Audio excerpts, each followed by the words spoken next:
connaître le chemin qui monte haut, qui monte bien, vers le ciel, vers l'espoir. Donne ta main, donne ton cœur, fais ta valise et viens. Donne ton cœur, fais ta valise et viens. Car la route est longue, mon ami, et le temps t'emporte vers l'oubli. Si tu veux connaître cette voie, écoute-moi, n'hésite pas.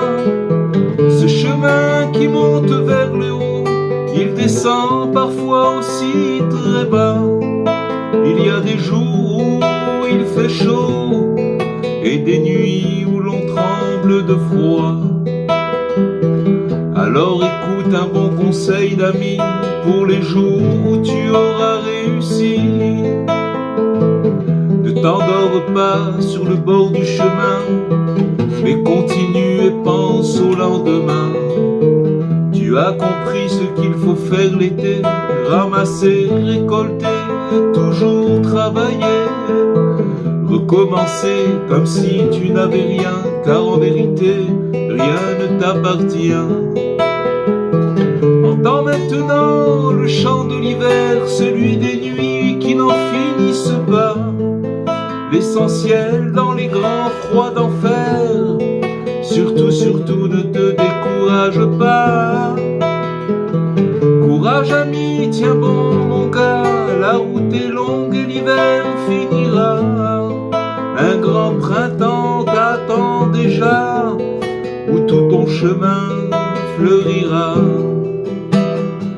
Mais pourvu mon ami, que quand ça craque tu te souviennes que la tristesse est ta pire ennemie et que la joie guérit de toutes les peines.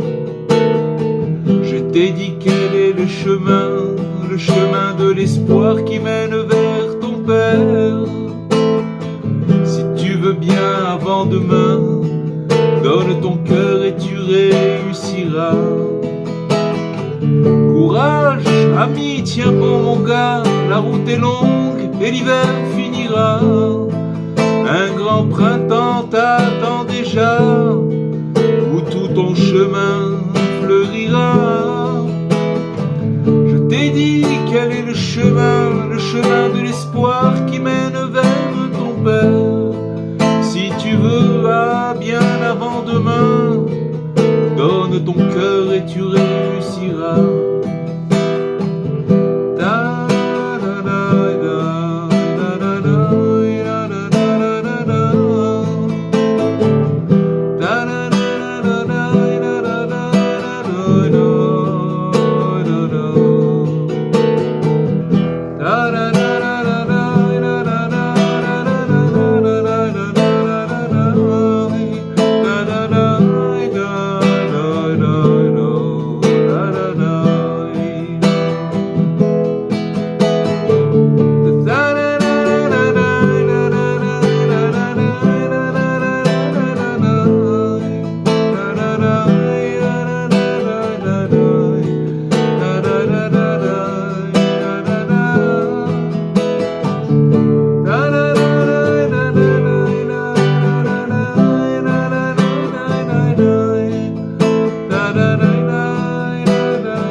Bonsoir à toutes et à tous. Alors on va, Bezrat Hashem, étudier un passage de Meshivat Nefesh de Rabbi Nathan. Et donc il nous dit, Rabbi Nathan, que il existe des âmes extrêmement faibles. Elles sont très très très fragiles, ces âmes-là. Que la Kabbale, elle compare ces âmes-là à des œufs. Les œufs, c'est quelque chose de fragile, ça peut très très facilement se casser. Et sur ces âmes-là, qui sont comparées par la Kabbale à des œufs, elles ont il y a des forces du mal, des forces négatives, qui sont caractérisées, ces forces négatives, par l'impureté d'Amalek. Amalek, c'était un peuple, on le répète encore une fois, c'était un peuple qui se trouvait dans le désert quand le peuple juif euh, se déplaçait, et autour du peuple, il y avait des nuées de gloire et qui protégeaient le peuple. Mais si il y avait des gens dans le peuple qui étaient un peu faibles, qui avaient un comportement qui n'était pas adéquat à la morale, alors ils étaient rejetés par cette nuée. Et qui c'est qui attendait les gens qui étaient un petit peu qui traînaient la patte, comme on dit? C'était c'était Amalek, c'était ce peuple-là qui attendait la faiblesse de ces gens-là et qui les attendait au tournant, comme on dit. Et donc, si vous voulez, ces forces qui s'acharnent sur ces âmes qui sont fragiles, ça s'appelle l'impureté d'Amalek. Amalek, si vous savez, c'est la même valeur numérique que le doute. Safek et Amalek, le Safek, ça veut dire le doute. Ça veut dire que maintenant, on peut trouver ici une allusion que ces âmes qui sont faibles, elles sont attaquées par le doute. C'est quelque chose qui revient, c'est récurrent. C'est-à-dire dans le sens où le doute les attaque et elles savent pas si elles sont valables ou pas valables. En tout cas, elles sont toujours dans ce contexte de doute. Et donc, comme il est écrit au sujet d'Amalek, que quand il y a eu cette guerre d'Amalek contre les Juifs, ils ont attaqué le peuple juif par derrière, et tous les faibles qui étaient à la traîne, comme on l'a dit, et donc ils étaient attaqués. Ils n'avaient pas la force de se battre contre ce peuple-là. On parle des faibles. Et donc, si vous voulez, à chaque génération, il nous dit Rabbi Nathan, que les justes authentiques, ils s'attellent à réparer ces âmes-là. Et c'est la raison essentielle pour laquelle l'exil se prolonge. Pourquoi l'exil il est aussi long et que il y avait beaucoup de possibilités dans l'histoire où le Meshiach il aurait pu venir. Seulement, c'était pas possible tant que, si vous voulez, ces âmes-là, elles n'étaient pas venues, elles n'étaient pas réparées, ces âmes qui étaient faibles. Et donc, c'est pour ça que l'exil il se prolonge. Et pourquoi il se prolonge? Pour que toutes ces âmes-là, elles soient également rectifiées, qu'elles aient aussi une réparation. Donc voilà, maintenant, Rabbi Nathan il nous dit que pourquoi l'exil il est aussi long, c'est parce qu'il faut que toutes ces âmes elles soient rectifiées, et c'est des âmes qui sont faibles. Mais il faut savoir que quand ces âmes, elles ont le mérite de se rendre auprès des justes authentiques, d'accord, des grandes tzadikim. Sachez une chose, c'est que quand Rabbi Nathan il parle de juste authentique, c'est évidemment qu'il parle de Rabbi Nachman, mais quand il parle très universel et très ouvert. C'est-à-dire que il va pas commencer à définir Rabbi Nachman. C'est sûr que Rabbi Nachman c'est le juste authentique, mais il parle au pluriel. Mais on sait très bien que quand Rabbi Nathan il parle comme ça, il parle de Rabbi Nachman. C'est-à-dire que quand ces âmes, elles méritent de se rendre donc auprès de ces justes authentiques et d'entreprendre, ces âmes-là, elles vont entreprendre leur réparation. Elles vont commencer à se réparer. C'est un chemin, c'est un processus. Alors, elles doivent fournir, indéniablement, elles doivent fournir des efforts. D'accord? C'est pas évident. Quand on vient d'endroits éloignés, alors ça demande des efforts. Juste une petite parenthèse, c'est que on parle de gens qui sont éloignés, c'est nous tous, qu'on vient d'endroits éloignés. Il faut savoir que à l'époque des Rishonim, c'est-à-dire que ça remonte à peut-être 1000 ans, d'accord? Il faut savoir que il y a une fois quelqu'un qui était qui était complètement sorti du judaïsme et qui a voulu se rapprocher. Et qu'il a demandé à un grand tzaddik, à un grand chacham, à un rishon, il lui a demandé comment faire pour faire tchouva. Si par exemple, j'ai mangé des aliments interdits et que j'ai fait telle chose, etc. Des choses qui à l'époque, c'était rare parce qu'en général, sortir du ghetto à l'époque si vous voulez, de la communauté, c'était quelque chose de rare parce que tout le monde vivait ensemble, etc. Mais ça existait. Et donc le Rishon lui a répondu, le simple fait que tu ne reviens pas sur ces actes-là, c'est ça ta réparation. C'est-à-dire que comme tu as goûté au mal et que c'est quelque chose c'est très dur de s'en débarrasser de ce mal-là, mais le fait de pas le refaire, c'est déjà c'est déjà quelque chose, une grande souffrance, et cette souffrance, c'est ça ta réparation.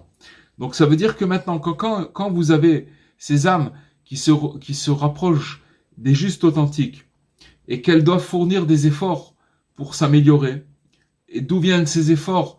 Du fait que c'est pas facile, il va falloir monter des degrés, il va falloir faire des efforts. Alors, il nous dit Rabbi Nathan que ces âmes, elles vont être amenées à traverser bon nombre de maux, de souffrances, et subir beaucoup d'amertume. Tout simplement, c'est très simple à comprendre, parce que, si vous voulez, quand on agit, quand on se comporte, quand on a, si vous voulez, on a eu des comportements qui n'étaient pas en phase avec la Torah, avec ce que veut Dieu de nous, alors automatiquement on a fait rentrer à l'intérieur de nous du poison. D'accord? Maintenant, ce poison, il faut le purger. Et la purge de ce poison, on est obligé de passer, si vous voulez, par des souffrances et de l'amertume pour pouvoir, si vous voulez, le faire sortir de nous-mêmes. Et il nous dit, Rabbi Nathan, que cette amertume, il est aussi bien au niveau du corps qu'au niveau de l'âme, et aussi au niveau de l'argent. Chacun selon sa spécificité, selon son âme, dès qu'il va commencer à entreprendre de se rapprocher des justes authentiques, il va être obligé de passer par certaines amertumes. Entre parenthèses, amertume, vous savez que quand quelqu'un il veut guérir à l'époque, quand on donnait des potions pour guérir de toutes sortes de potions pour sortir de certaines maladies, alors c'était des potions amères. Et même maintenant, les médicaments ils sont amers, sauf qu'on les fait, on met des médicaments, mais si on devait les goûter avec si c'est des cachets qu'on prend et qui se désintègrent dans l'estomac, mais c'est quelque chose d'amer, parce que justement le médicament, cette amertume, elle doit sortir de la personne, donc elle doit passer par toutes sortes de choses qui passent par l'âme, par l'argent, et de toutes sortes de manières, comme on l'a expliqué par ailleurs dans d'autres écrits, dans d'autres endroits de Rabbi Nathan. Maintenant, il faut savoir que le processus qui va permettre la purification de ces âmes-là, comment elles vont se purifier? D'accord? Il nous dit, Rabbi Nathan, qu'il y a une condition pour dont dépend leur purification. Ça va être essentiellement par rapport à leur attitude. Ça veut dire que maintenant, ils vont passer par des phases amères, par des moments difficiles, d'accord, où ils vont sentir de l'amertume. Mais quelle est l'attitude qu'ils doivent avoir à ce moment-là? Ils doivent se renforcer constamment et ne jamais se décourager et attendre seulement le salut éternellement. C'est-à-dire que c'est quelque chose de très très fort ce qu'il nous dit Rabbi Nathan, c'est-à-dire que maintenant, c'est un processus, il faut savoir que ce processus, il faut le passer. Mais quelle est la condition pour recevoir la purification? C'est de ne pas se décourager. Peu importe là où on va passer, peu importe là où on passe, le principal c'est de ne pas de se décourager. Vous vous rendez compte, parce que ça veut dire que, toute la purification, elle dépend de cette chose-là, de se renforcer, de ne pas se décourager, et attendre le salut de Dieu. Comme il est dit, en toi j'ai espéré le jour durant. C'est un passouk dans Téhilim, que j'ai espéré. Ça veut dire quoi? J'ai espéré, c'est David, le roi David, il dit que j'ai espéré en toi toute la journée, tout le jour durant, ça veut dire tout le temps. J'ai jamais cessé d'espérer, malgré les affres dans lesquels je suis passé, malgré les amertumes dans lesquelles je suis passé, mais j'ai gardé espoir constamment, j'ai espéré constamment en toi. Le jour durant, ça veut dire tout le temps. D'accord? Le jour durant, ça veut dire jour et nuit, j'ai espéré, peu importe la situation dans laquelle je me suis trouvé. Parce qu'il faut savoir qu'en réalité, il n'est donné à personne de parvenir à l'espoir ultime sans passer par des mots. L'espoir, ça se dit en hébreu la tikva.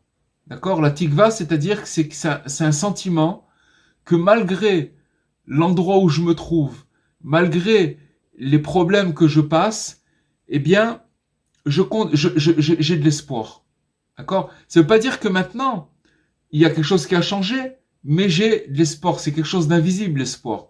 Mais sachez, les amis, que c'est écrit que l'espoir, c'est un canal. Et que quand on a de l'espoir, alors Dieu, il nous fait passer dans ce canal, si vous voulez, parce qu'on a de l'espoir malgré la situation. On continue à avoir de l'espoir et on entretient l'espoir. Alors, qu'est-ce qu'il fait Dieu? Il va nous envoyer à travers ce canal qui s'appelle l'espoir, si vous voulez, la possibilité d'obtenir dans notre situation. Ça veut dire que il va nous envoyer là-bas, il va nous envoyer, on sait que ça va s'arranger, qu'il faut passer par là. Donc regardez ce que ça veut dire. Ça veut dire que maintenant, il va falloir passer par tous ces mots, mais la condition de la purification, puisqu'on parle ici de purification, on parle de s'élever, elle va dépendre de notre attitude, comment on va vivre la chose. Est-ce qu'on va la vivre avec de l'espoir ultime et d'accord, et malgré qu'on passe par des tourments et une grande amertume.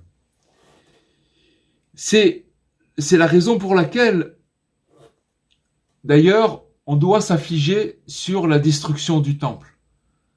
Quand la prière de minuit, la prière de Chatzot,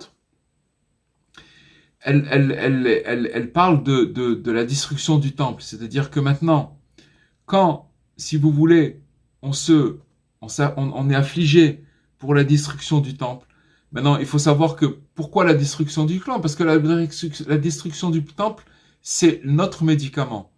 Il faut savoir que quand le temple existait, alors on recevait à travers ce temple, on allait au temple, si on avait eu un problème, un dysfonctionnement, une chute, n'importe quoi, on montait avec notre sacrifice, on le donnait au Kohen, et on revenait du temple libéré, léger, sans ce fardeau. Ce qui fait qu'on sent une lourdeur, c'est parce que on a des gros paquets qu'on transporte, qu'on a sur le dos, et qu'on n'arrive pas à se débarrasser parce qu'on n'a pas le temple. C'est pour ça que, maintenant, si vous voulez, comme le centre, c'est le temple, puisque c'est là-bas qu'on arrivait à recevoir, à se libérer de tous les poids de notre conscience, de tous les égarements qu'on aurait pu avoir. Donc, si vous voulez, quand on se lamente sur le temple, alors automatiquement on va attirer cette guérison. C'est quoi la guérison? On va attirer vers nous le temple. C'est-à-dire que le temple, on est en train de reconstruire le temple quand on se lamente sur le temple. Une fois, je vous l'avais déjà dit, mais je vais le redire puisque ça rentre dans le contexte. Une fois, Napoléon, je crois qu'il était à Paris, et il a vu des Juifs qui étaient assis et qui étaient en train de se lamenter sur la destruction du temple le jour de Tisha B'Av, le 9 Av, d'accord? Donc ils jeûnaient, ils étaient assis par terre et ils faisaient les supplications les lamentations du temple, d'accord, pour pleurer pour le temple. Et alors, il a posé la question, mais qu'est-ce qu'ils se font assis par terre en train de se lamenter? Alors quelqu'un il a dit, ils ont perdu leur temple il y a 2000 ans, d'accord, et c'est pour ça qu'ils pleurent sur leur temple. Alors Napoléon, il a dit, s'ils pleurent après 2000 ans sur un temple qu'ils ont perdu, c'est sûr qu'ils vont finir par le retrouver. C'est évident. Donc c'est exactement la même chose. Ça veut dire que maintenant, cette amertume-là, ça veut dire que cette même notion d'amertume, c'est de pleurer pour le temple. Comme nous, on va être obligé de passer l'amertume pour se purifier. Notre attitude par rapport à cette purification, elle dépend on va s'attacher à cet espoir, de savoir que ça va s'arranger, que ça fait partie du processus pour pouvoir se purifier. Et pourquoi? Parce que nous sommes très très loin de Dieu, de notre Père Céleste. On est très loin durant notre exil. L'exil dans lequel on est, il nous écarte et il nous éloigne de Dieu. Et de même, chacun, personnellement, il doit être profondément peiné à cause de l'exil de son âme. D'accord? Notre âme, elle est très très éloignée de Dieu. Et à cause du mal qui se renforce toujours davantage. C'est-à-dire qu'on est éloigné, mais on voit que le mal, il se renforce encore de plus en plus. Donc ça veut dire qu'il y a encore une raison de plus de se lamenter, parce que finalement, comme notre âme, elle est très très éloignée, il faut se lamenter et avoir pitié de notre âme qu'on est tellement éloigné. Et ce au point qu'on pourrait commettre l'erreur. Alors, c'est vrai que comme maintenant on a parlé, c'est un petit peu, je veux pas dire une parole négative, mais on va dire que les paroles qu'on a dit, elles sont assez un peu dures, d'accord? Mais alors, qu'est-ce qu'il nous dit Rabbi Nathan? Et donc, quand il va rentrer dans cette mouvance de se lamenter, alors il peut commettre une erreur fatale de dire que Dieu nous en préserve. Ma vigueur et mon espoir en Dieu sont donc résolument perdus. C'est-à-dire que maintenant, j'ai perdu espoir en Dieu. Et oui, parce que je prends conscience à tel point combien on est dans un exil qui est sombre, qui est obscur, et on est tellement éloigné, ça peut être un éveil, mais cet éveil, elle peut le terrorifier, elle peut le terroriser, elle peut lui faire très très peur, et il peut, à cause de ça, perdre complètement espoir en Dieu. D'accord? Mais il faut, au contraire, il nous dit Rabbi Nathan, reprendre courage, se consoler à chaque fois, et faire partie, écoutez bien ce qu'il nous dit Rabbi Nathan, des prisonniers de l'espérance. Être prisonnier de l'espoir. Imaginez-vous une prison qui s'appelle espoir, et qu'il faut être prisonnier dans cette prison-là. C'est-à-dire que de se livrer dans cette prison et seulement espérer. C'est ça qu'il nous dit Rabbi Nathan. C'est quelque chose de très très beau. Les prisonniers, il faut être des prisonniers de l'espérance au sujet duquel il est dit, d'accord? C'est un verset qui se trouve dans Zecharia, dans le prophète Zacharie. Revenez à la forteresse, vous, prisonniers de l'espérance. D'accord? C'est finalement, je crois que c'est dit à propos de l'exil et de garder espoir et que finalement, on va retrouver la rédemption seulement en étant prisonnier de l'espérance. Il nous dit Rabbi Nathan, quand il nous dit prisonnier, précisément, c'est pas juste un mot, c'est pas un poème, c'est pas une belle parole.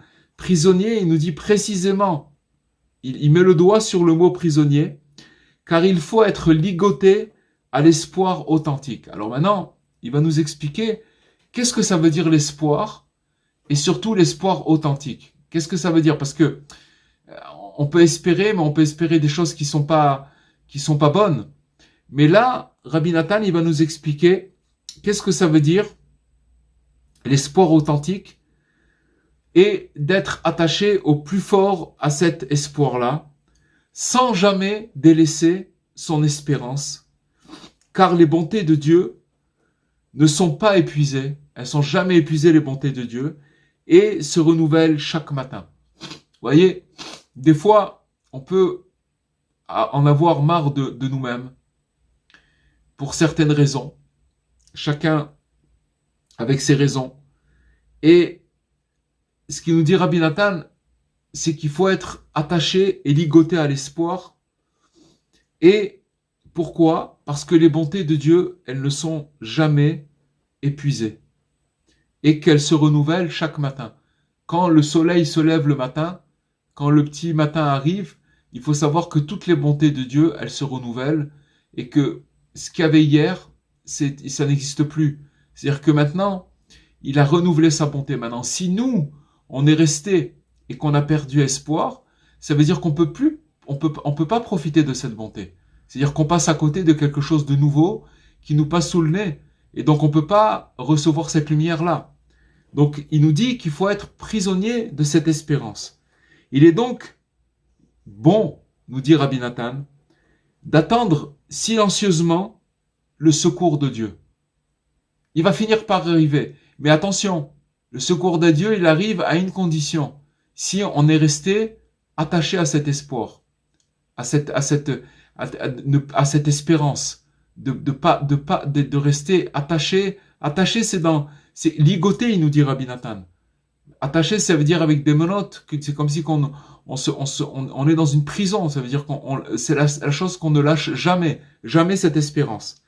Car quiconque souhaite réellement se rapprocher de la sainteté, il devra indéniablement traverser une immense mer d'amertume. Voilà, vous voyez Rabbi Nathan, c'est quelque chose d'extraordinaire. Parce que d'un côté, il nous fait montrer la réalité des choses, mais d'un autre côté, il nous donne un espoir, un courage et un renforcement qui nous donnent envie et qui nous font, c'est-à-dire ça nous fait montrer la vérité, mais sans nous faire peur. Il nous dit les choses comme elles sont, mais surtout, parce qu'on peut dire les choses comme elles sont, mais s'il n'y a pas le côté du renfort et du réconfort, ça sert absolument à rien. Mais Rabbi Nathan, c'est ça qu'il fait. Il dit voilà, que celui qui veut se rapprocher de la sainteté, il va être obligé de traverser une immense mer d'amertume. C'est extraordinaire. L'essentiel est de rester fort dans l'espérance de sainteté. Donc là, on commence déjà à dévoiler de quelle espérance il s'agit. L'espérance authentique, ça veut dire, c'est une espérance de sainteté. Ça veut dire quoi? Ça veut dire que maintenant, moi, je sais très bien que je suis pas saint. Je sais très bien que je suis pas un tzaddik et peut-être que je peux avoir aussi certains comportements qui sont pas très bons, très beaux. Mais j'espère et je reste attaché à l'espérance de sainteté. En vérité, il faut savoir que notre mauvais penchant, notre imagination, quand on dévie d'une manière ou d'une autre, quand je parle de dévier, c'est à tous les niveaux, hein. C'est à tous les niveaux, voilà, sans faire de dessin, c'est à tous les niveaux. Ça peut être moral, ça peut être, peu importe. Mais quand on dévie, il faut savoir que, alors, ouais,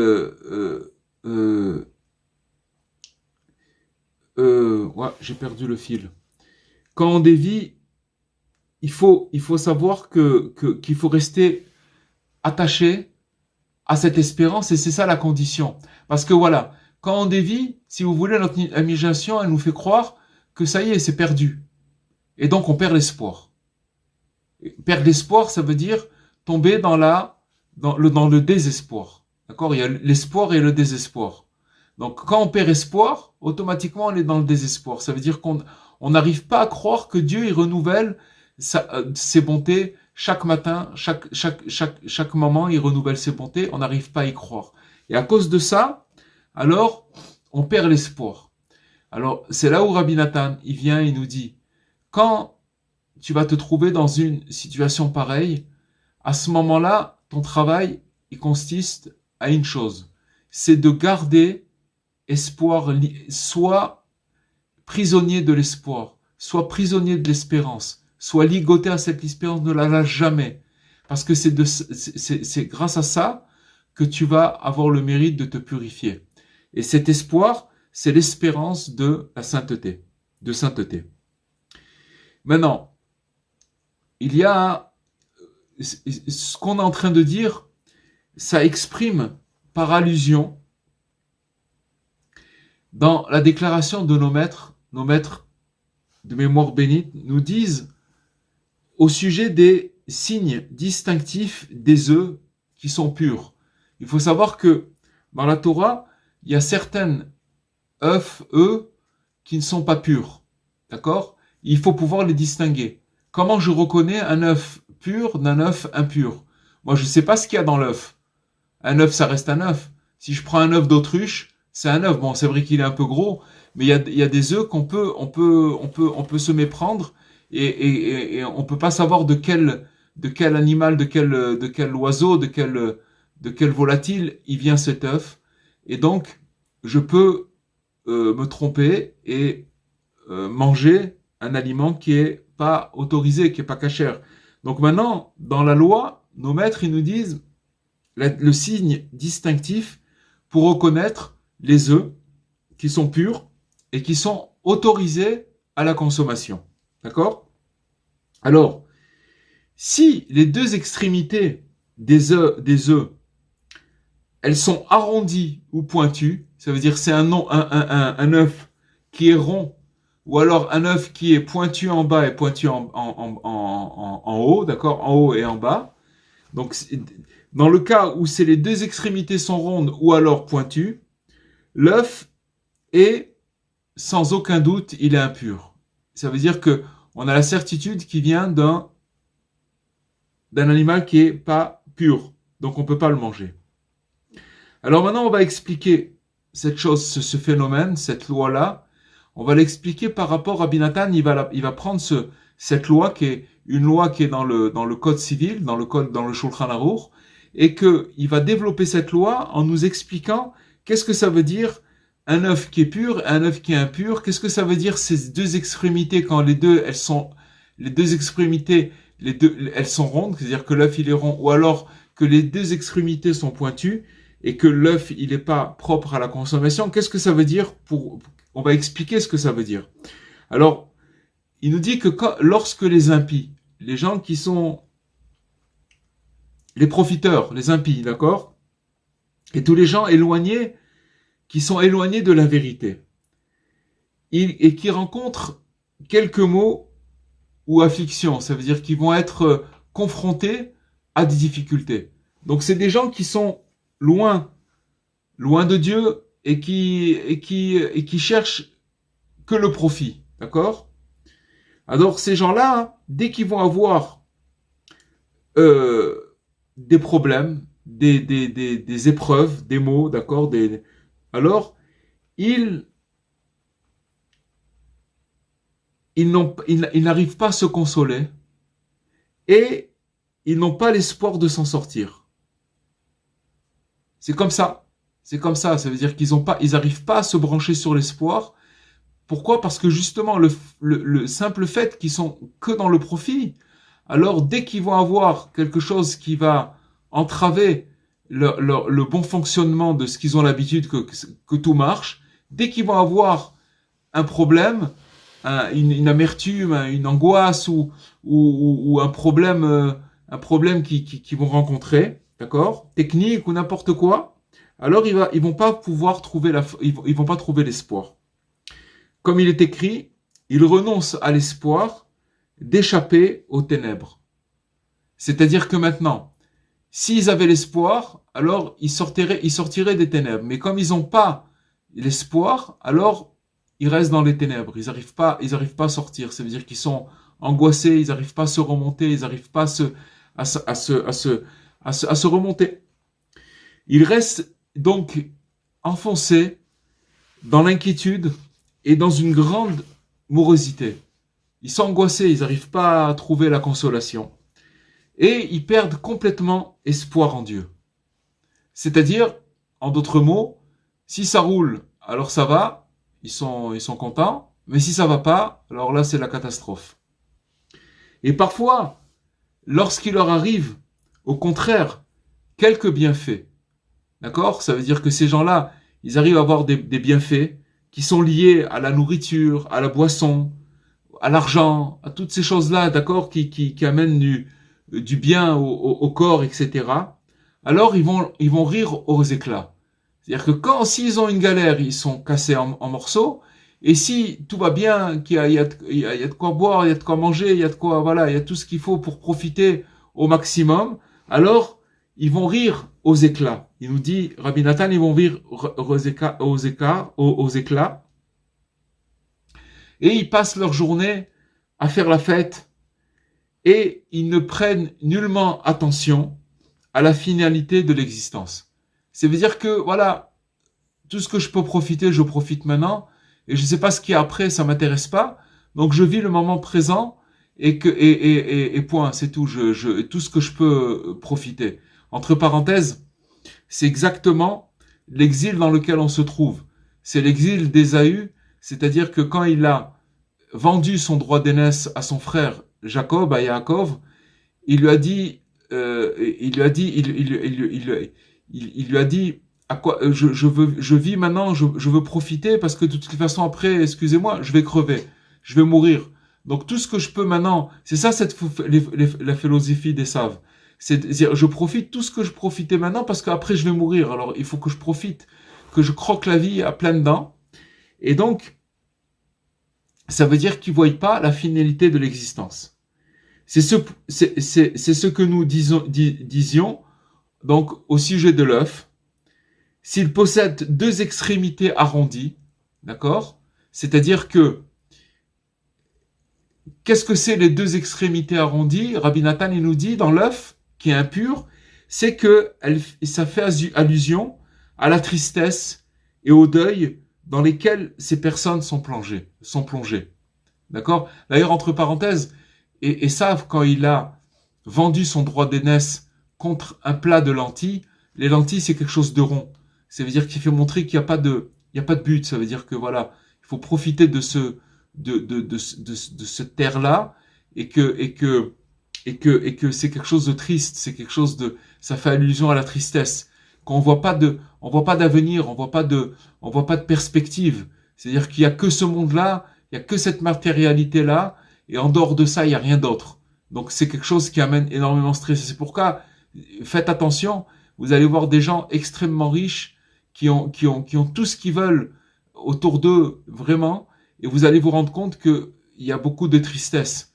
Ça veut dire que ils peuvent rire aux éclats tant qu'ils ont, etc. Mais même avec tout leur argent, il y a pas de, parce que c'est pas, il y a pas de but. Il y a pas de but. C'est juste, le but, c'est d'avoir et de profiter. Donc ça, cette chose-là, elle amène beaucoup de tristesse. Et donc, il nous dit, Rabbi Nathan, que ça représente les deux côtés ronds les extrémités de ces œufs-là. D'accord? Que l'œuf, il est rond. Et donc, ça fait allusion à la tristesse et au deuil dont ces personnes, elles sont plongées dans cette chose-là. Et maintenant, si vous avez un œuf, on a dit, dont les deux extrémités sont pointues, alors les deux extrémités pointues, elles évoquent le rire et la joie, comme si la joie ne se trouvait que dans ce monde. D'accord? Ça veut dire que maintenant, on s'éclate, on rigole et tout ça, qu'il n'y a que ce monde-là. Il n'y a pas un monde futur. Donc, rappelez-vous une chose, c'est que même quand quelqu'un il se marie, d'accord, le khatan il se marie, qui se retrouve sous la choupa, il va casser un verre. Et quand on casse le verre sous la choupa, qu'est-ce qu'on dit? Mazal tov. Pourquoi? Parce que il n'y a pas de joie complète tant que le temple il n'a pas été construit. Donc ça veut dire que même dans les joies, les plus grandes joies qu'on peut avoir, les fêtes, etc., on parle pas des fêtes, mais on parle des joies, par exemple, il y a toujours un rappel, d'accord, que le Beth Amikdash, il est pas là, et donc on peut pas avoir une joie complète. Donc les deux côtés pointus de l'œuf, ils représentent ce rire, cette joie, comme si que le monde, il y avait que ce monde-là. Alors, c'est pour ça que c'est pour ce type de réjouissance qu'il y a, qu'il y a un verset qui nous dit, et à la joie j'ai dit, à quoi sers-tu? À quoi elle sert la joie? À quoi elle sert? Si c'est une joie qui est juste pour se remplir le ventre, elle sert absolument à rien. Ça veut dire qu'elle est que pour ce monde-là. Maintenant, en revanche, il nous dit Rabbi Nathan, les gens spirituellement valables ils sont représentés par l'œuf pur. D'accord? Les gens qui sont spirituellement, qui ont une valeur spirituelle, alors ils sont représentés par l'œuf pur, qui est cachère, dont l'une des extrémités est arrondie et l'autre, elle est pointue. C'est-à-dire que si vous voulez reconnaître un œuf cachère, alors si vous voyez que en bas l'œuf il est rond et en haut il est pointu, alors ça veut dire que c'est un œuf qui est cachère. Car chez eux, alors pourquoi c'est un œuf qui est cachère? Parce que quand ces gens-là, qui sont spirituellement valables, ils vont avoir des soucis, des galères, des angoisses, etc. Ils vont passer par toutes sortes de choses. Ils vont savoir que tous les maux et les afflictions dans lesquelles ils passent, elles sont liées à l'espoir et à la consolation. Pourquoi? Parce que tout ça, c'est fait pour arriver à se purifier. Donc ils savent pourquoi ça se passe. Ils savent que c'est un médicament. D'accord? Car ils sont les prisonniers de l'espoir, de l'espérance. Ils savent qu'il n'est possible de parvenir à l'espoir ultime qu'en passant par des tourments. C'est pas possible autrement. Attention, quand on parle de tourments, ça veut pas dire que c'est toujours des tourments. On passe tous par des difficultés. Mais Hachem, c'est par rapport à notre âme qui va jauger pour comment envoyer la réparation et par rapport à la force qu'on a, par rapport à toutes ces choses-là. Vous comprenez? Mais c'est très très important de se brancher sur cet espoir, d'être le prisonnier, des prisonniers de cet espoir. Et au moment même de la souffrance, au moment où ces gens qui sont spirituellement valables, ils vont souffrir, ils se renforcent et se réjouissent par l'espoir qu'ils entretiennent. Sans arrêt, ils entretiennent cet espoir. Et de ce fait, ils vont bénéficier réellement d'une bonne destinée. Vous vous rendez compte ce qu'il nous dit Rabbi Nathan? Il donne la clé de la réussite de la vie. Tout simple. C'est quoi une bonne destinée? C'est-à-dire que maintenant, tu vas passer c'est pas facile. Des fois, c'est un mauvais quart d'heure, des fois, c'est ci, des fois, c'est ça. Ok. Mais, si tu te branches à ce moment-là et que tu sais que c'est pour ton bien, et que tu sais c'est pour que finalement, arriver à ta purification et à ta rectification, alors, à la fin, tu auras une bonne destinée. Ça veut dire quoi une bonne destinée? Ça veut dire que tout se finira bien. Tu auras tout réparé et tout se finira bien. Mais, il faut savoir, il nous dit Rabbi Nathan, il nous met quand même une parenthèse et il nous dit qu'il y a des fois où vous allez trouver un œuf qui a une apparence cachère, c'est-à-dire que l'extrémité est pointue et le bas est arrondi. Et ça suffit pas de s'appuyer sur ce critère pour pouvoir le consommer. Pourquoi? Parce que il nous dit qu'en effet, on va retrouver parfois cette même caractéristique chez les impies, chez les profiteurs. Pourquoi?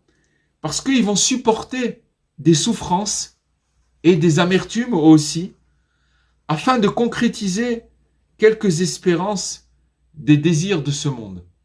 C'est-à-dire que maintenant, ils vont souffrir, ils vont se casser en deux, et ça va être dur, ils vont souffrir, mais pour arriver au désir de ce monde. Et d'acquérir ainsi beaucoup d'argent, ou des distinctions, et bien d'autres choses, d'accord? Tout ça dans le but de, si vous voulez, profiter de ce monde-là.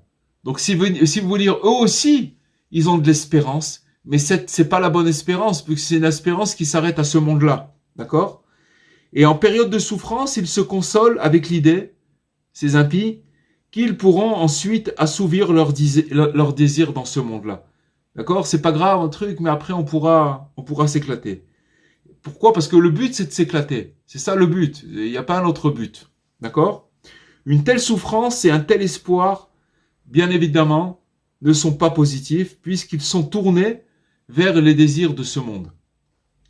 Ainsi, C'est pour ça qu'il nous dit Rabbi Nathan, même si l'œuf possède une extrémité arrondie et une autre pointue, il ne peut être consommé avant que l'on ne sache s'il provient d'une espèce rituelle pure. C'est-à-dire qu'il faut voir d'où il vient, cet œuf-là. On peut pas être sûr. C'est pour ça que maintenant, les œufs qu'on achète à l'épicerie ou au supermarché, on sait qu'ils viennent ils sont surveillés. Ils ont une cache-route, ils ont une surveillance parce que on voit d'où ils viennent d'une poule, tout simplement. D'accord? Sinon, mais il faut savoir, il faut savoir d'où ça vient cette l'espèce pour qu'elle. Il faut que ce soit une volaille qui soit autorisée à la consommation. Il faut dire que en d'autres termes, ce qu'on dit maintenant, il faut vérifier finalement si la souffrance et l'espérance, elles soient destinées qu'au but éternel.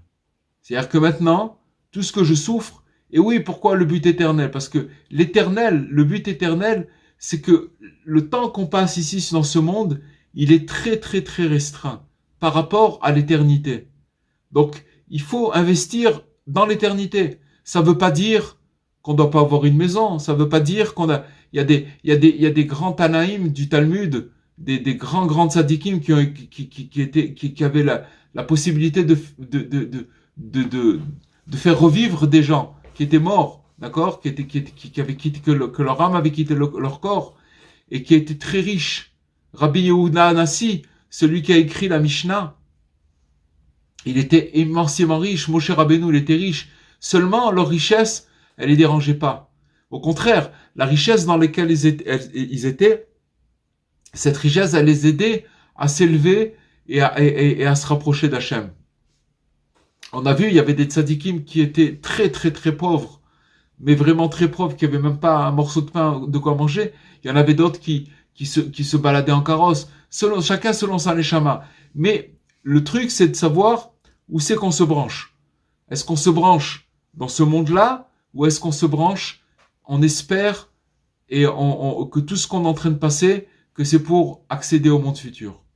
Voilà ce qu'on aurait pu dire pour ce soir, et si vous le voulez bien, on va passer aux questions. Vous m'entendez? Oui, là, on vous entend. Je ne sais pas s'ils ont encore ouvert les micros. Okay. Alors, je vais me permettre de commencer avec une question. Vous avez parlé ce soir de l'espoir principalement. Et à un moment donné, vous avez mis l'accent sur l'espoir authentique. Qu'est-ce que vous appelez l'espoir authentique? C'est-à-dire que quand quelqu'un s'attache définitivement à l'espoir, ou c'est encore autre chose? Non, l'espoir authentique, il a dit Rabbi Nathan, c'est d'espérer d'espérer qu'on arrive à la sainteté un jour ou l'autre. Parce que n'oubliez pas que on est dans un état d'âme, que quand une personne elle se trouve déséquilibrée et qu'elle se trouve pas en phase avec elle-même et pas bien avec elle-même par rapport à sa conscience, c'est très dangereux. Parce que dans ce cas-là, ça veut dire qu'elle peut capituler, de dire bon ben alors je vais pas y arriver. Et dans ce cas-là, ça s'appelle le désespoir. L'espoir authentique, ça veut dire je reste malgré cette constatation, je reste prisonnier de l'espoir de la sainteté. Ça veut dire qu'un jour que j'y crois encore, malgré les déboires dans lesquels je peux passer. Vous comprenez? Oui, ça veut dire que c'est un espoir de sainteté au-delà de tout ce qui a pu se passer auparavant, c'est ça? Complètement, et qui se passe auparavant et qui voilà, c'est, vous savez, on vit sur cette terre, il y a des surprises sur soi-même. On l'a dit plusieurs fois, mais il y a des fois où vous savez, une personne, elle peut avoir une espèce d'années de faire des efforts et de croire qu'elle est sortie de certaines choses, qu'elle a largué des comportements et puis se retrouver en arrière. Alors à ce moment-là, il faut garder, c'est pas évident. À ce moment-là, il faut garder vraiment être ligoté à l'espoir, à l'espérance. Vous comprenez? Et Rabbi Nathan, il va très loin, Rabbi Nathan. Il nous parle, il nous dit les choses, il les pose sur la table, voilà. Il raconte pas vous comprenez, il nous dit comment ça se passe. Parce qu'une personne, elle peut rester, il nous dit des fois, Rabbi, dans d'autres études, qu'une personne elle peut des longues années avoir fait des efforts, s'être élevée, avoir largué des choses, etc. Et puis soudain, elle comprend pas ce qui lui arrive. C'est la rechute. C'est la rechute. Ouais, c'est la rechute. Alors là, il faut faire attention parce que le désespoir, il guette la personne. Et la personne, elle comprend pas, elle peut pas comprendre. Bon, chacun, tout ça, vous savez, il y a des variations, il y a toutes sortes c'est pas, quand on donne des exemples, il faut savoir que l'exemple qu'on donne, il y a des variations. C'est comme on dit, c'est pas, comment on peut expliquer ça? C'est chacun il doit comprendre selon vous comprenez, selon sa situation. Sa situation, voilà. Voilà, il y a autre chose qui m'a perturbée dans ce que vous avez dit à un moment donné.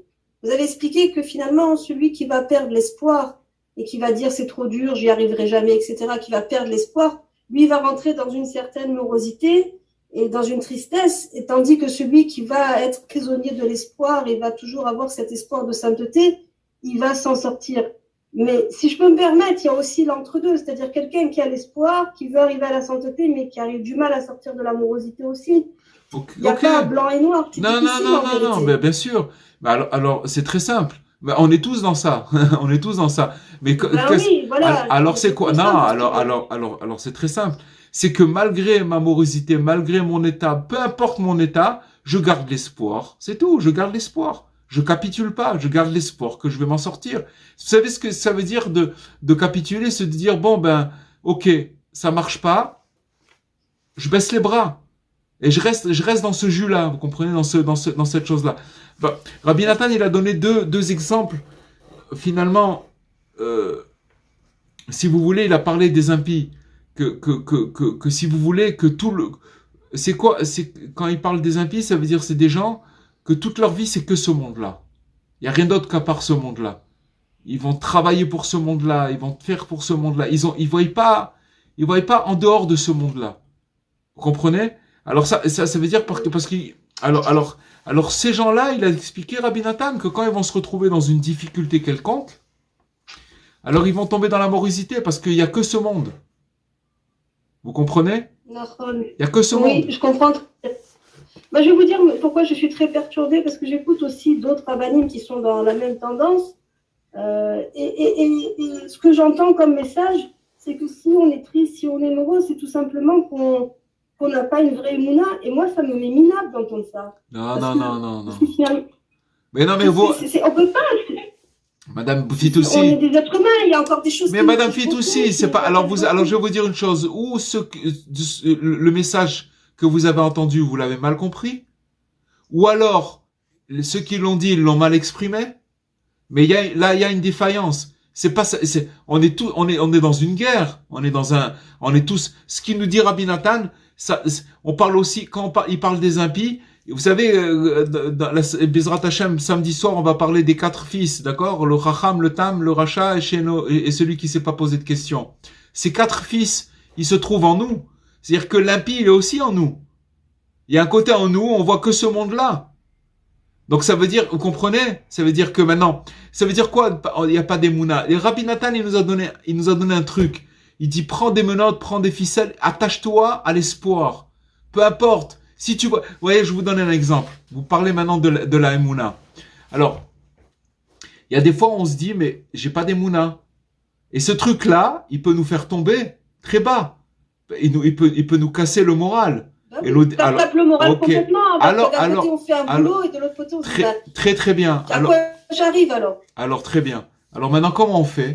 Non, moi, ok, constatation, tout très très bien. Qu'est-ce que je fais? Je suis attaché à l'espoir que je vais y arriver. Et que je vais vous dire encore mieux que ça, que ce ressenti, de ressentir que j'ai pas d'émouna ou que je suis comme ci ou comme ça fait partie de l'amertume que Rabbi Nathan il a parlé. C'est des affres, c'est des mots, c'est de l'amertume. Il a dit Rabbi Nathan des mers d'amertume. Vous comprenez? Mais si dans cette mer d'amertume, je suis attaché à cette corde, et que cette corde, c'est la corde de la émouna, la corde de l'espérance, excusez-moi, que je suis prisonnier de l'espérance, ma destinée, elle est gagnée. Il n'y a pas de problème. Ça fait partie du jeu. Je peux pas, Comprenez? De dire, de passer outre, de passer au travers de ce truc-là, c'est pas possible. Rabbi Nathan nous l'a dit, à partir du moment où on va commencer à se rapprocher du tzaddik véritable, authentique, automatiquement, il y a ce processus qui se met en place. Alors attention. Faut faire attention parce qu'on va être attaqué par de l'amertume. Et c'est quoi cette amertume? Cette amertume, c'est celle qui va nous faire amener à notre purification. Mais, quelle va être notre attitude?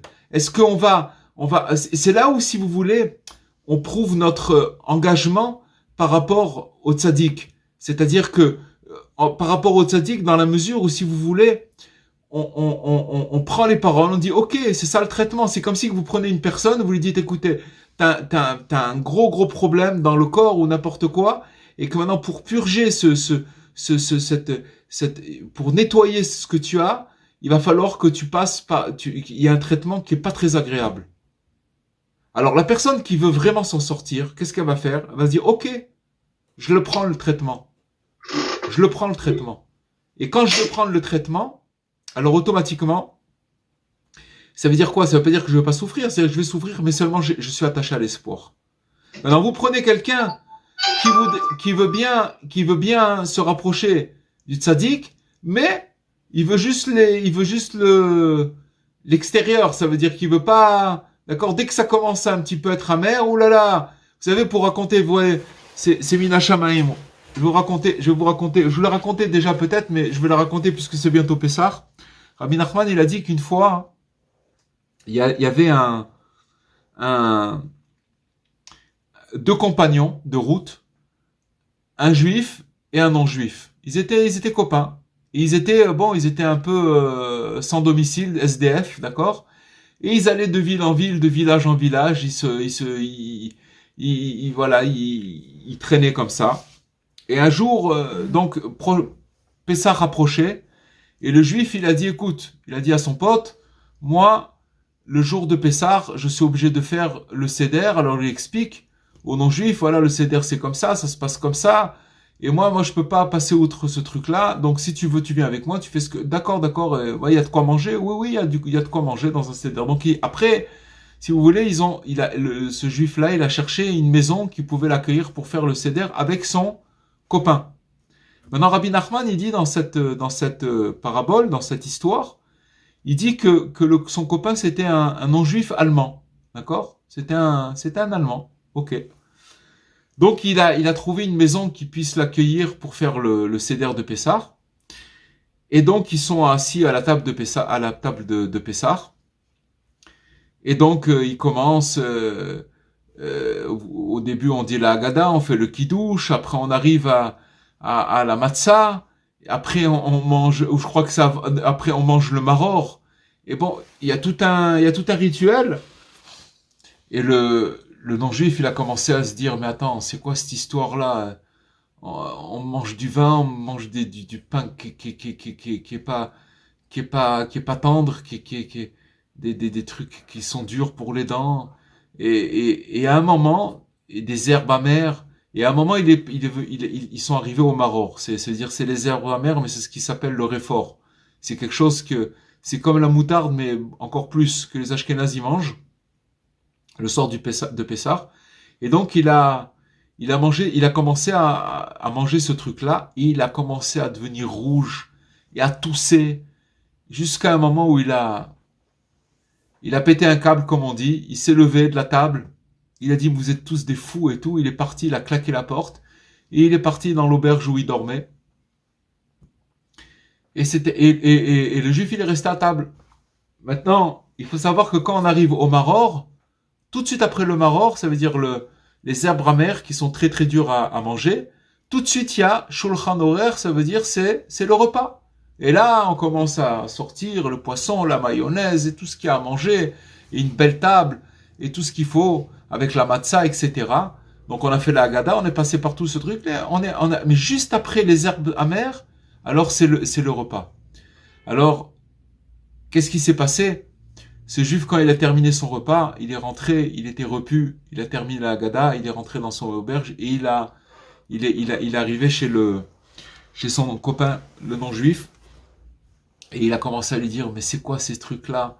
J'ai rien mangé. Je suis sorti malade avec ces herbes amères, j'ai encore le goût.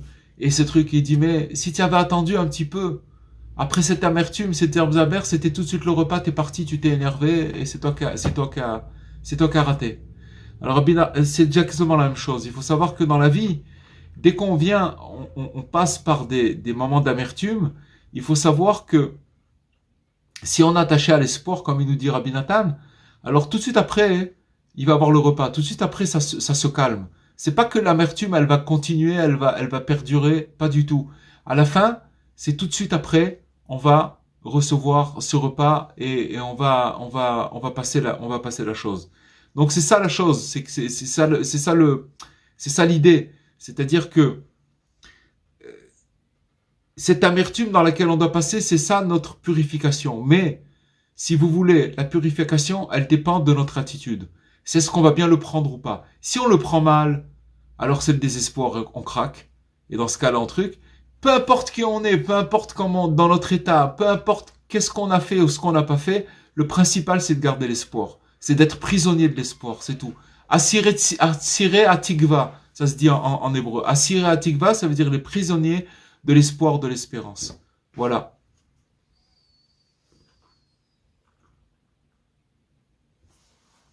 Bon. Merci beaucoup. Il y a peut-être d'autres questions là. J'ai posé d'autres questions. Oui, moi j'aurais bien voulu poser une question. Parce que vous avez dit tout à l'heure que on avait une âme faible. En fait, les gens qui ont éloignés, quoi. C'est nous, madame, Mazal, c'est nous. On parle des âmes qui sont, sachez une chose, c'est que les âmes de notre génération, si l'exil, il dure aussi longtemps, c'est nos âmes, vous comprenez? Et nos âmes et celles qui sont, voilà, qui sont encore plus, mais on parle de nous. Excusez-moi, je vous ai coupé. C'est juste pour dire que c'est nos âmes. Oui, tout à fait. Mais je voulais savoir que si on fait teshuva, est-ce que notre âme devient normale ou elle reste pas faible quand même? Il nous dit, vous vous rappelez au tout début du cours, on parle des âmes qui sont assimilées aux œufs. Que la Kabbalah, elles assimile à des œufs.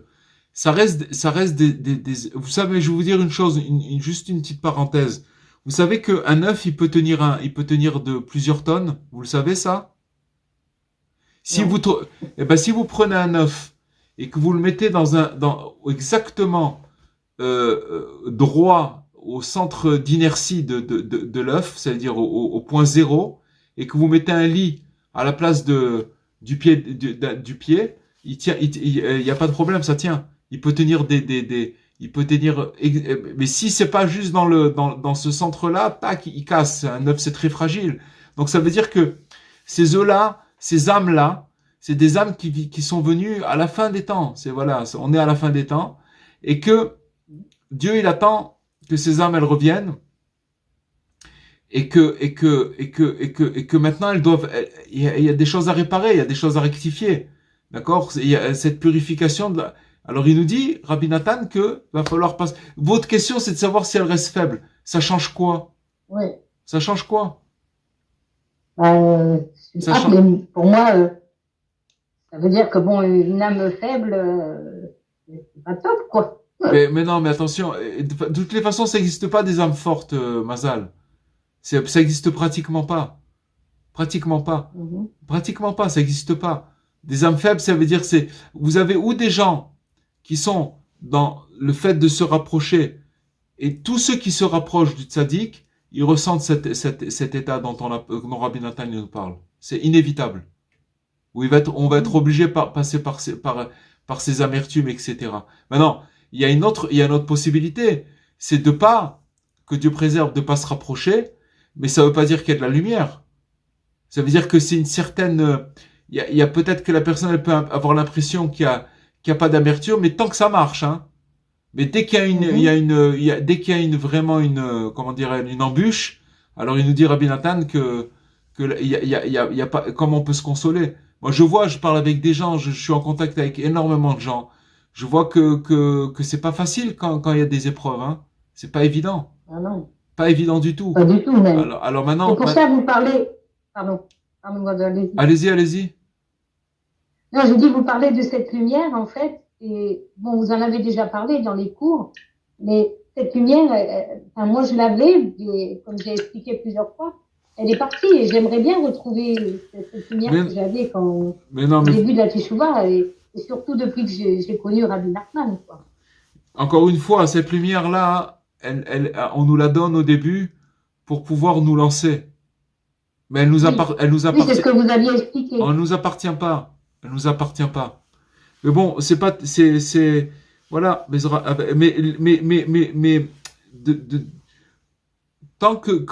quand une personne, elle est attaquée par le doute, et c'est très lié aussi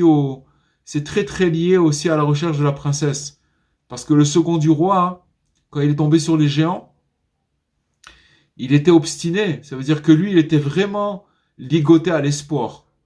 Il n'a pas lâché, bien qu'il est tombé sur des gens qui lui ont prouvé A plus B que ça n'existe pas. Vous comprenez?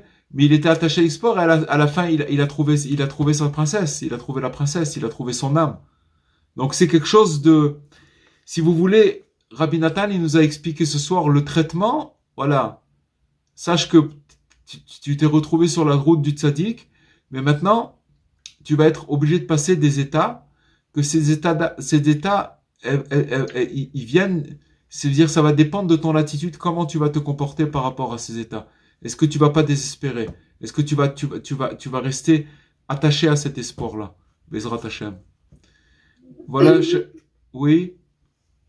Je voudrais, excusez-moi, moi je ne trouve pas que le peuple juif ce soit des âmes faibles, parce que rien que le fait de croire en un Dieu invisible, alors que tous les autres peuples ont besoin de représentation physique, nous on est quand même un des rares peuples à croire en une force invisible.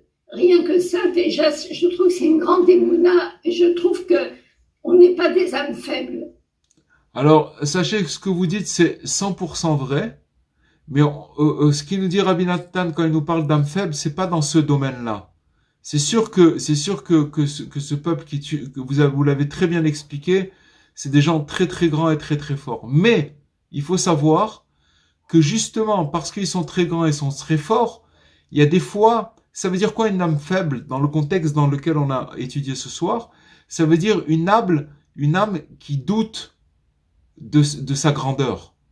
Est-ce que vous comprenez, Dora? Qui doute de sa grandeur. Et donc, comment? On doute de soi-même, en quelque sorte. De sa grandeur, de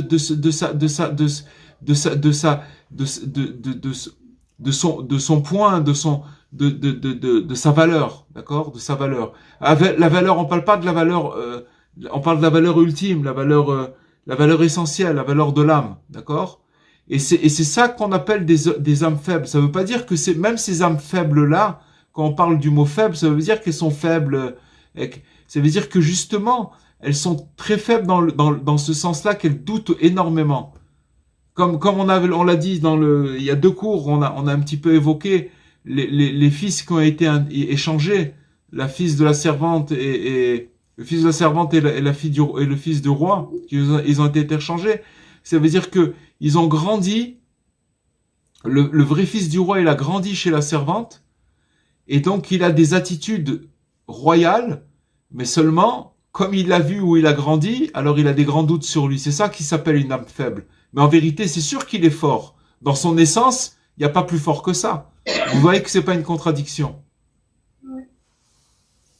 Mais quand vous parlez d'amertume, c'est le remède justement à l'amertume.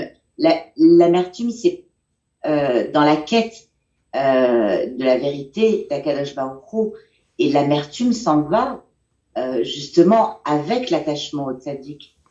C'est le remède. Ouais, c'est ce qu'on a dit, Chava. C'est exactement ce qu'on a dit. Ah, d'accord, parce que j'avais compris qu'il y avait de l'amertume pour s'attacher au tzaddik. Évidemment qu'il y en a. Il y en a énormément. Parce que l'attachement au tzaddik... Il l'enlève au contraire. Il l'enlève. Mais vous savez vous savez quand vous allez à la mer et que vous mettez vos pieds juste au bord de la mer et que la mer, elle recouvre juste les chevilles. D'accord? Alors c'est une certaine profondeur. Maintenant, si vous avancez, alors après ça monte un petit peu plus haut, ça monte jusqu'au genou. Et si on veut plus haut, en plus, alors on peut monter et puis après on peut arriver même à ne plus avoir pied. Alors sachez que l'attachement du tzaddik, c'est exactement la même chose. C'est que pour arriver à se rapprocher du tzaddik, ça demande beaucoup d'amertume. Maintenant, c'est par étapes. Mais quand on se rapproche, après, il y a encore une plus grande profondeur. Vous comprenez ce que je veux dire? Donc, toujours sachez une chose, c'est que tous les gens ici présents qui entendent et qui se rapprochent et qui se rapprochent du tzaddik, ils sont pas arrivés comme ça. Si chacun regarde son histoire, vous allez voir que finalement, que toutes les souffrances dont les gens ils sont passés par là, par toutes ces souffrances-là, quand on revoit en arrière le film, c'était juste pour arriver chez le tzaddik. C'est pas évident. C'est pas évident. Maintenant, il y a des gens qui souffrent, mais qui se rapprochent pas non plus du tzaddik. Alors ça fait beaucoup de peine. Mais c'est un mérite d'arriver, si vous voulez,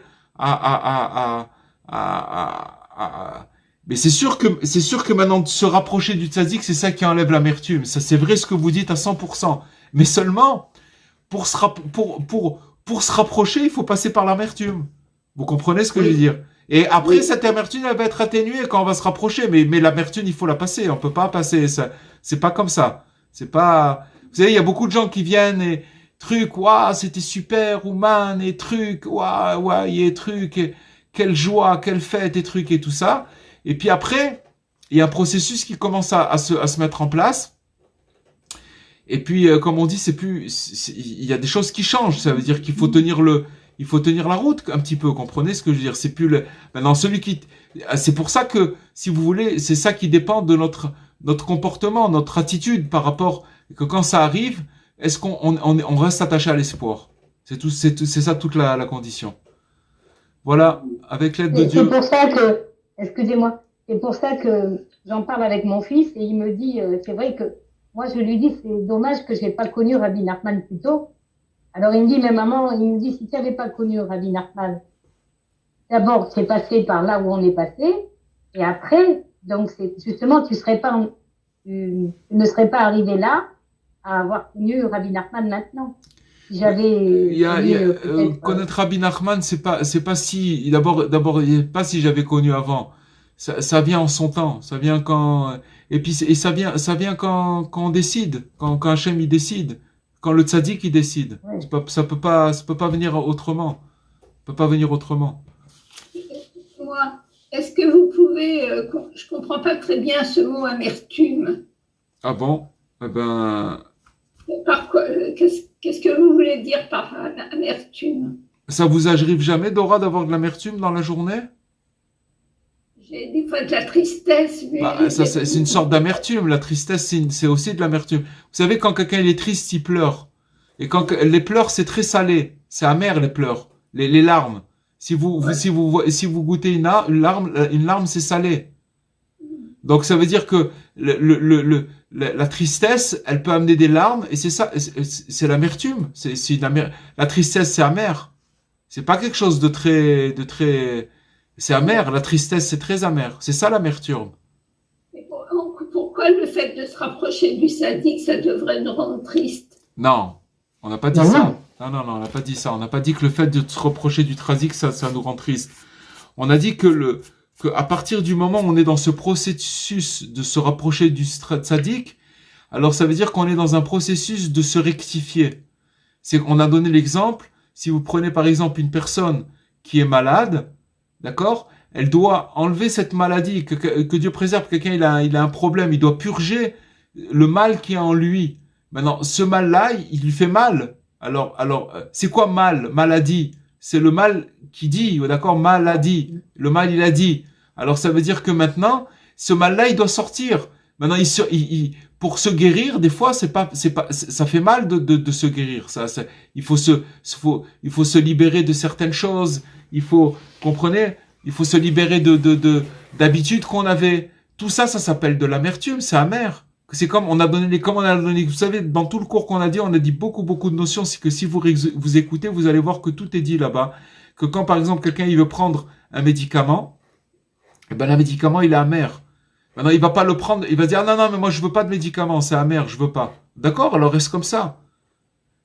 Sachez une chose, c'est que le fait de se rapprocher du tzaddik, c'est pas pour dire, je me suis rapproché du tzaddik. C'est pour guérir. C'est pour être rectifié.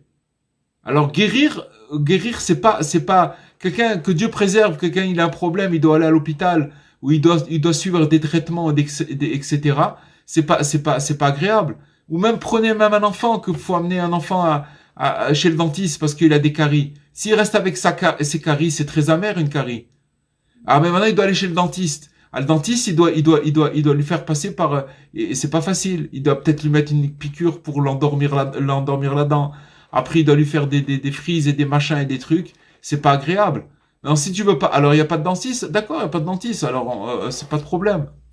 On peut pas, vous comprenez, le fait de se rapprocher du tzaddik, c'est pour recevoir une rectification. Et cette rectification-là, elle demande, il faut enlever cette maladie, il faut l'enlever de soi. Et donc, on passe par l'amertume. Et à ce moment-là, quand on passe par cette amertume, il faut absolument être ligoté et être prisonnier de l'espérance et de l'espoir. Voilà, les amis. C'est en fait le travail de Rabbi Nachman, puisque lui-même disait qu'il avait tout essayé pour purifier son corps. Il avait fait des jeûnes, il allait dans les mikvés hyper froids, dans la glace, etc. Et en fait, à la fin de sa vie, il nous délivre le plus grand secret, c'est tout simplement pour nous libérer de notre amertume et de notre tristesse, de pratiquer l'idbo des doutes pendant une heure. Oui, c'est déjà ça. On peut le coller, mais si vous voulez, l'étude qu'on a fait ce soir, ça parle pas de ça. Vous pouvez le coller. Il y a plein de choses qu'on peut coller, qu'on peut dire. Alors ça veut dire ça, pas de problème. Et c'est vrai aussi. Mais si vous voulez, il faut essayer de rester dans le sujet pour comprendre comment ça marche. Vous comprenez comment elle marche la chose. Qu'est-ce que ça veut dire l'amertume? Qu'est-ce que ça veut dire l'espoir? Et je crois qu'on a, bon, Hachem, je pense qu'on a bien expliqué, bon, Hachem. On a bien étudié, bon, Hachem. Alors, je vous souhaite Shavua Tov. Rav, je crois que David Cohen vous a écrit un petit mot, je crois. David Cohen. Oui, monsieur qui est malade, qui est très malade. Oui.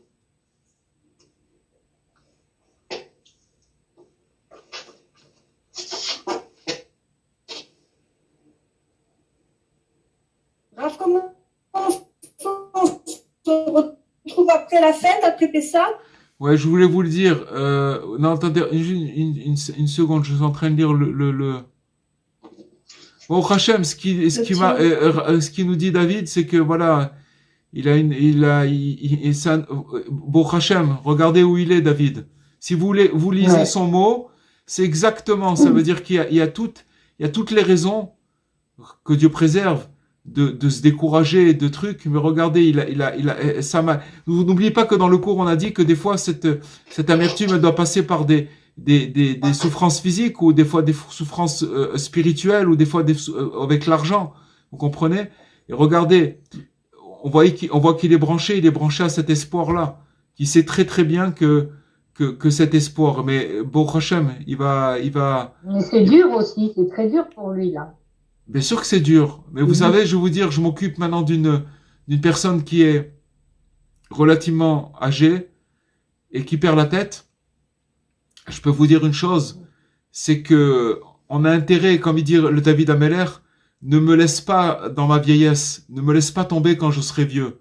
Faut s'accrocher, parce que vous voyez là où il est David, c'est sûr que c'est dur, mais de toutes les façons c'est dur. Pour tout le monde c'est dur. Mais je vais vous dire la différence, c'est que quand on est attaché à l'espoir, on est sûr que notre destinée, elle sera bonne. Et que si on n'est pas attaché à l'espoir, je vois cette vieille personne qui perd la tête. Et vous savez pourquoi elle perd la tête? J'ai vu. Elle perd la tête parce qu'elle accepte pas son état. Alors c'est très dur maintenant, on juge personne, que Dieu préserve, mais elle accepte pas son état. Alors c'est difficile. David, dans le mot qu'il nous dit là, c'est qu'il est attaché à l'espoir, et bon Hachem, et que Hachem il va lui donner refoua shlema, une vraie refoua. Il voudrait vous parler, je crois. Il a dit, puis-je vous dire un mot? Est-ce que je peux vous dire bonsoir? Bonsoir David, bonsoir. Bonsoir à tous, je vous aime très fort, je vous suis très attaché à vous, Rav, et à vous tous pour vos paroles de cœur, et je sens le cœur vivant de chacun, vraiment la tendresse et la présence de cœur. Vraiment, je vous remercie à tous. Je suis très touché par tout ce que vous dites toujours, Rav, et par ce que chacun dit ce soir. Je voulais juste rajouter quelque chose. J'étudie le plus possible depuis 2016 Rabbi Nachman. Je suis très attaché au Rav Besançon, par le Rav Ifra aussi. Je suis très proche du Rav Ifra, et j'avais les larmes aux yeux quand vous parliez tout à l'heure, parce que je sais que Rabbi Nachman dit, c'est assez difficile à dire, mais que justement nos âmes, elles sont des âmes qui paraissent comme ça, qui doutent parfois, qui paraissent fragiles, mais en fait elles sont très élevées, parce que Rabbi Nachman dit qu'elles viennent d'un lieu, des Shanim Kadmoniot, elles viennent de Kedem, d'avant, qu'elles viennent de après Atzilut, ça veut dire de l'obscurité, mais comme Hachem il est Ouboré Rocher, il est en fait Yotzer Or Ouboré Rocher, c'est-à-dire que l'obscurité est au-dessus de la lumière. Et ces âmes, et la plupart des nôtres, viennent de ces endroits-là, de Kedem, de avant, d'endroits très élevés. Elles ont parfois du mal à se connecter à la lumière, mais quand elles la trouvent, c'est merveilleux. Chazak ou Baruch, c'est vrai. Chazak, David, c'est vrai. Tout ça, c'est vrai. C'est très très bien. Ça répond bien à la question de Mazal. C'est-à-dire que dans ce monde-là, ça apparaît comme des âmes, mais c'est les plus grandes. C'est les âmes qui, comme il dit David, c'est les plus grandes. Il y a pas plus grand que ça. C'est pour ça qu'elles sont attaquées. Vous comprenez? Comme elles sont descendues. Maintenant, comme elles se rapprochent du tzaddik, alors elles vont recevoir leur rectification, elles vont remonter. Maintenant, la remontée, alors c'est tout. Pour remonter, il faut passer par cette amertume. Mais il faut s'attacher à l'espoir, Bezrat Hashem. Et voilà. Alors, Bezrat Hashem, je vous souhaite une grande hatzlacha. Merci d'être connecté. Merci. Merci, Baruch Hashem. Ce beau groupe extraordinaire. Comme il dit David, où il y a que du cœur, Baruch Hashem. Il y a que du cœur. Chacun, il vient avec son cœur. Et on fait Amen. Voilà. Amen. Merci pour vos belles paroles. Merci à vous. Ces paroles, elles viennent grâce à vous. C'est chaque. C'est très très beau. C'est chaque. Je souhaite à David une refoua shelema. Amen. Et qu'il s'en sorte. Bezrat Hashem, cette fête de Pessah qui apporte la refoua et qui connaisse une vie normale et qui sort de tout ça. Amen. Et qui vive heureux dans la joie. Amen. Alors, merci à tous et à très très bientôt. Kol Tov. Shavua. Au revoir. Chag Sameach. Chag Sameach à tous.